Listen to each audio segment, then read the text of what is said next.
Bismillahirrahmanirrahim. Si le Ramadan est une période très propice pour multiplier les invocations et être entendu par le Tout-Puissant, il est aussi un moment privilégié de lecture du Saint-Coran. C'est en effet durant ce mois béni que la parole divine a été révélée à Sayyidina Muhammad sallallahu alayhi wa sallam pour la première fois. Et lui-même, alayhi salatu wassalam, veillait à en multiplier les récitations dès lors que la période du jeûne arrivait. Il avait ainsi l'habitude de rencontrer Gabriel chaque soir afin de réviser avec lui ce qui avait été révélé jusque-là.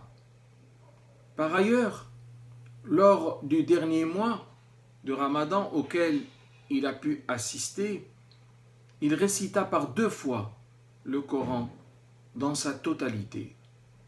Ceci nous mène à dire qu'il serait bien de prendre exemple sur le prophète et profiter du mois sacré du Ramadan pour renouer de plus belle avec le Coran, surtout en période prolongée de confinement.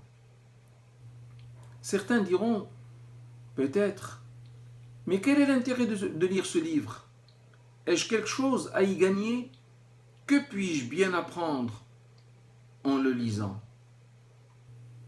La réponse à ces différentes questions est simple. L'intérêt de lire le Saint-Coran est plus qu'évident. Il suffit de s'imaginer que l'on met la parole d'Allah, notre Créateur, dans notre bouche et entre nos lèvres pour réaliser à quel point on se fait honneur quand on lit le Coran.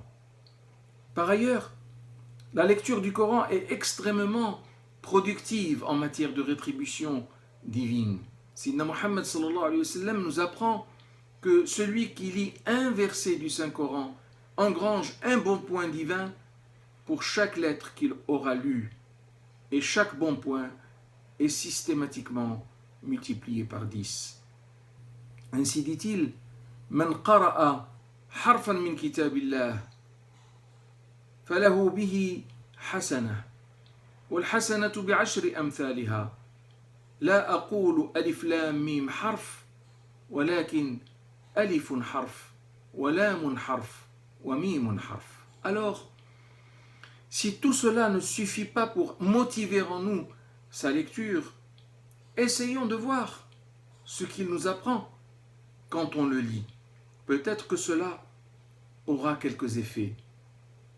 Le décrivant, le prophète sallallahu alayhi wa sallam a dit « Fihi naba'u ma qablakum wa khabaru ma ba'dakum wa hukmu ma baynakum » Il comporte les nouvelles de ceux qui vous ont précédés et des informations sur votre avenir et des lois destinées à vous régir. Fais-nous aimer le Saint-Coran, ô Seigneur. Amen.